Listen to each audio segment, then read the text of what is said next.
What is up, Terps fans? Welcome into another Fear the Podcast. Thanks for joining us for this one. If you're watching this live, want to drop some comments in the chat, we definitely appreciate that. I'll try to get to as many questions, comments, all that kind of stuff as I can. Before we go, it is kind of late here in Xfinity, so they might kick me out at some point. So that'll determine how long we can actually go on this one. If you're watching this on YouTube, like button is always huge for us, as we always mention. So if you don't mind, thank you. Let's get that out of the way early.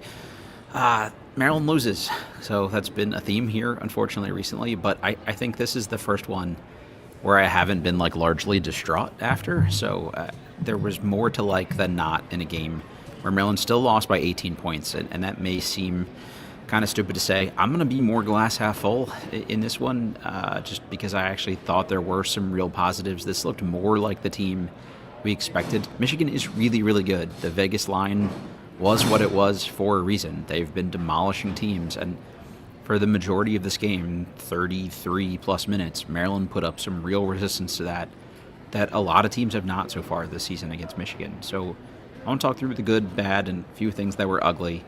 Let's go to the good first. I think that's a nice place to start for a change here, because there was some good. Hard not to start with Diggy Coit, just incredible tonight. 10 of 20 from the field, 8 of 12 from 3. Also led the Terps in rebounding with 6 rebounds, which is a little bit of a bad. We'll circle back to that one. Had 3 assists as well. Played 38 minutes.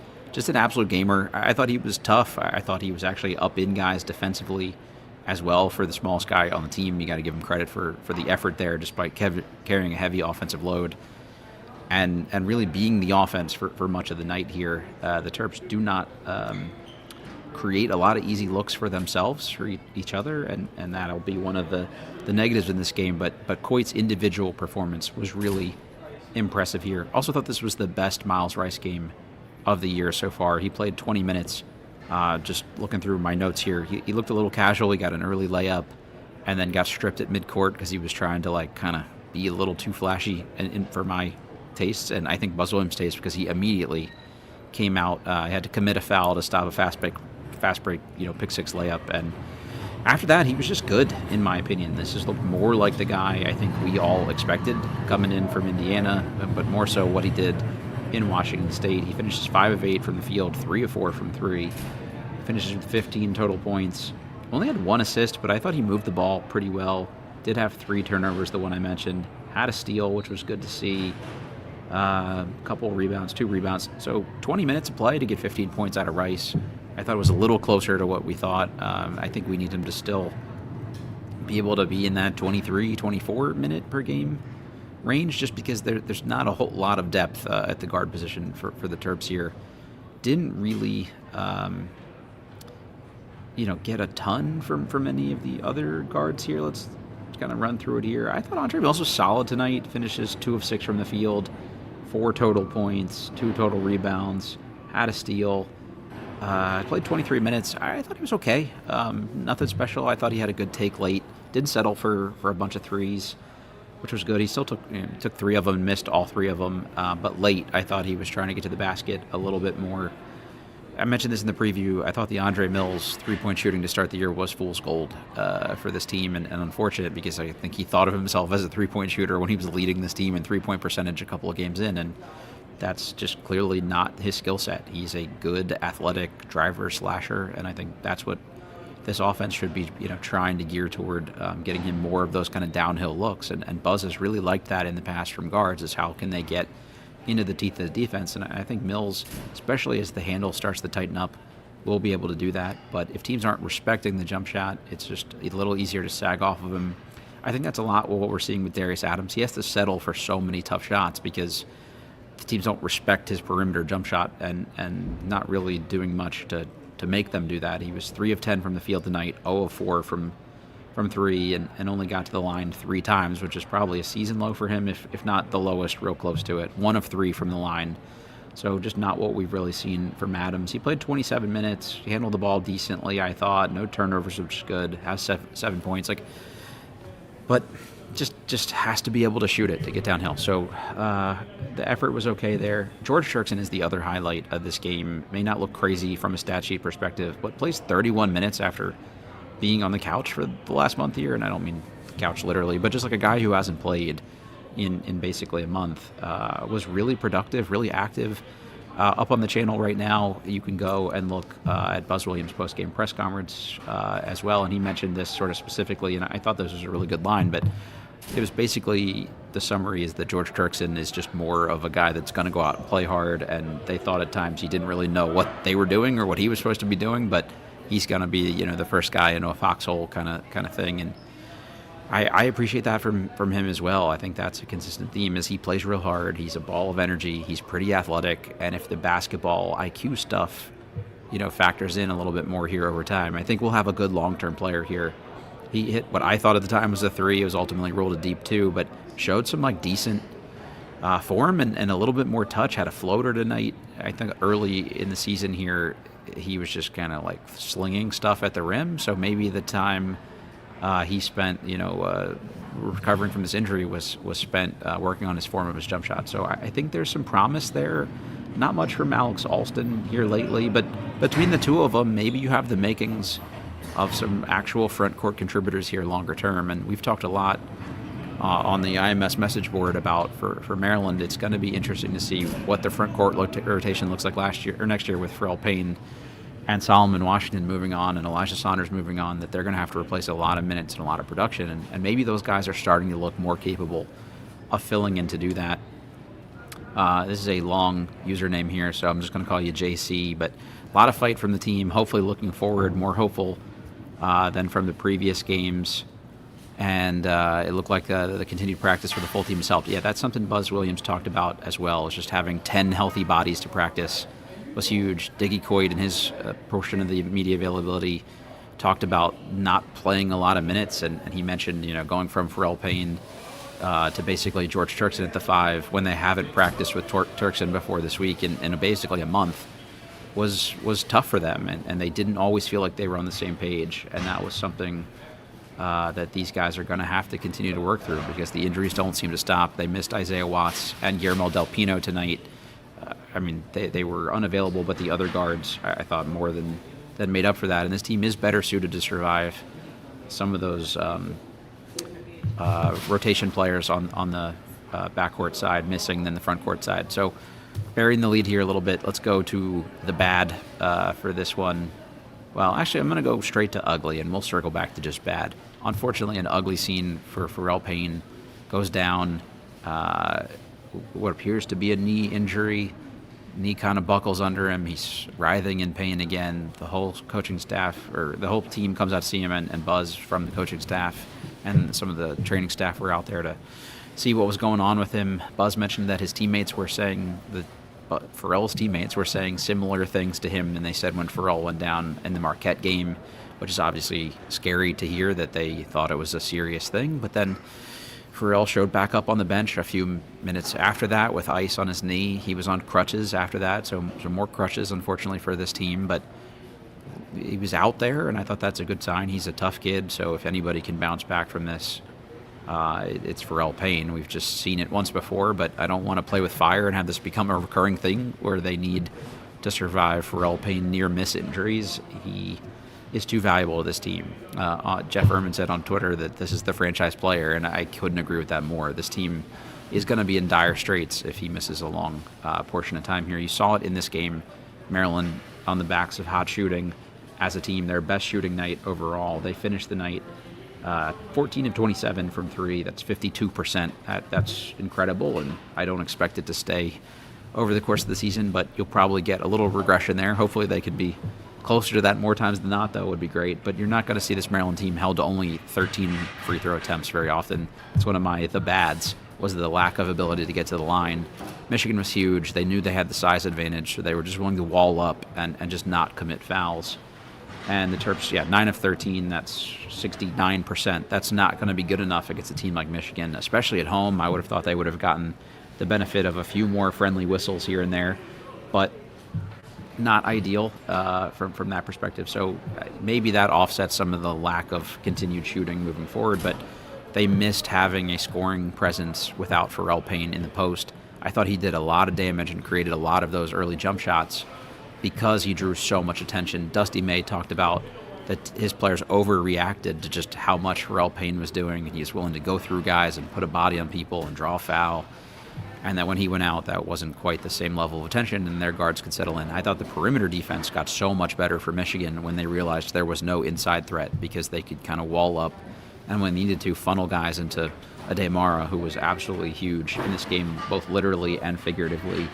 Finishes with 18 points, only 3 rebounds, which was interesting, but he blocks 2 shots, and he definitely deterred Maryland several other times from going all the way to the rim. So, yeah, Morrow was big. Lendenborg was huge in this game for Michigan. Couldn't really find a way to stop him. And the guy that should have stopped him is Solomon Washington. And the guy, for my money, who you would expect to stop him is Solomon Washington. And that's the ugly for this game. Solomon Washington gets a technical because he has to jaw with the Michigan bench running down the court the first time. And then he shoved, I believe, Namari Burnett later. They called it a delay of game foul, but it was, or delay of game technical, but he definitively shoved him. So that's going to be just not good play from somebody Diggy Coit described as the heart of the team. And you have to know better if you're the leader of this group that you can't do those things. We've seen some, I would say, borderline strange behavior from Washington in a few other games. He was chirping a lot at the Wagner bench, and it's great. You want someone to be the emotional leader. I always go back to the John Thompson line about I'd rather calm down a fool than try to raise a corpse. But at the same time, when you are actively hurting your team and putting them at a disadvantage by not being able to control your emotions, that's rough, and you just need more from a senior leader. So hopefully that's something they can talk to him about. He learns that lesson because his absence hurt them a lot on the boards. There was a stretch early in the second half where Maryland could not get a rebound. Maryland ultimately out-rebounds Michigan in this game, which is crazy to think about, just given where the Terps had been. 29 rebounds, to 26 for Michigan. That's another good sign here to just actually out-rebound a team. But considering what Michigan shot, there just weren't as many rebound opportunities. For the game, Michigan shot 60% from the field. They were 35 of 58 and 12 of 19 from 3, which is 63%. 19 of 22 from the line, 86%. So they were just really, really clean shooting the ball in this game. And some of that had a lot to do with the lack of Pharrell Payne in the second half and the lack of Solomon Washington out there as your best defensive wing, perimeter player, front court defender, like everywhere defender. You just can't be without him in a game like this. So I thought that was a big detriment to this Maryland team, was to lose him. So hopefully he sees that and it's like, okay, great. George Turkson played well in my absence, but this team's not going to go very far without me doing my thing. So we'll see. Hopefully that's just a learning opportunity for him and others. Let's see, from JC again. Let's put this up here. Washington does jaw too much. However, Burnett started that as seen on TV replay by blocking out with an arm in the throat. Can't push back like Washington did, though. Yeah, you see this, and every football announcer ever has made the same comment I'm about to make, but it's always the second guy that gets called. And again, you can't get baited into that. If you already have one technical especially, you just got to swallow it and just go about your business and beat them on the glass and beat them on the court. And hopefully, again, that's something that they can talk to him about and show him the tape of him losing his school there. So a couple other things to talk about. Buzz Williams in every post-game press conference has talked a lot about how many turnovers this team has committed, and this team was really, really clean. I'm like proud of the Maryland team in the first half. Only 4 turnovers in the first half. They finished with 8 in the second half. Some of those were late when things got a little sloppy for them and Michigan made their run. But for the most part, it was a pretty clean basketball game from the Terps. I would have liked to see them force a few more turnovers. Only 9 for Michigan. Points off turnovers for Michigan were 16, so they did capitalize a decent amount for on the Maryland turnovers. Maryland only gets 8 points off of turnovers, which is just not going to help this Maryland team. But it's a clean Michigan team. We talked about it on the preview. They don't turn the ball over a lot. The points in the paint were really the issue here. Michigan 44 to Maryland's 26. It's just, you're not going to beat a team like Michigan when you allow them to just kind of have free reign to get to the hoop. And again, that's the absence of Pharrell Payne and Solomon Washington. They're just not getting anything from Colin Metcalf.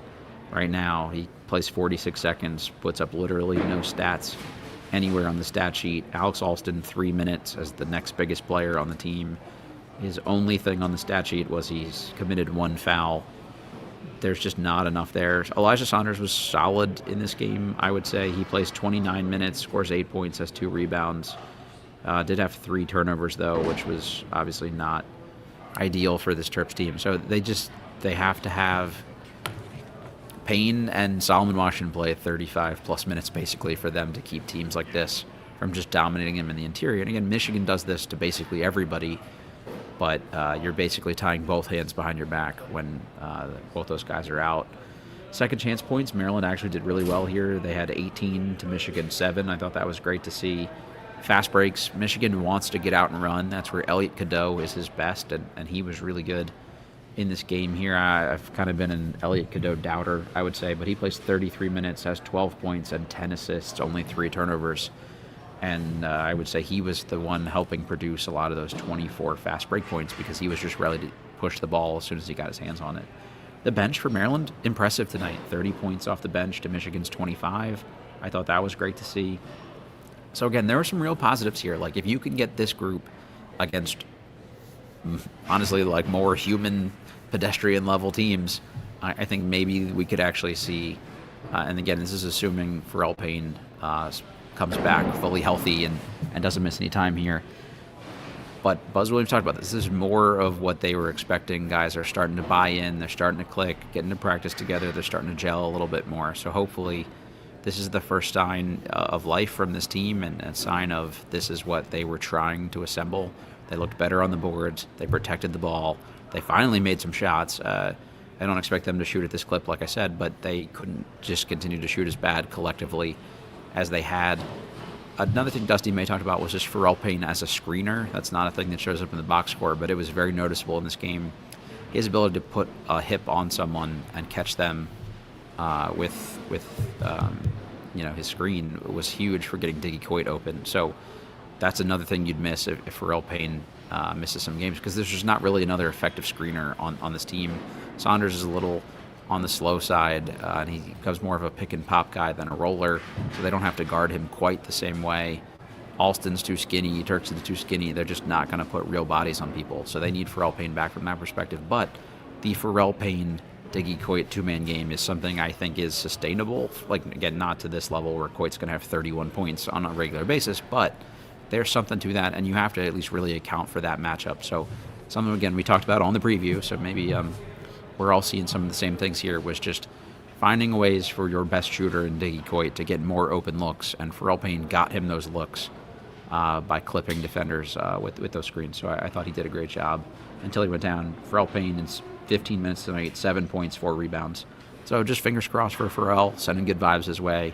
Hopefully that's just not a long-term injury. I keep saying that, but that's really what I keep coming back to here. With we'll see.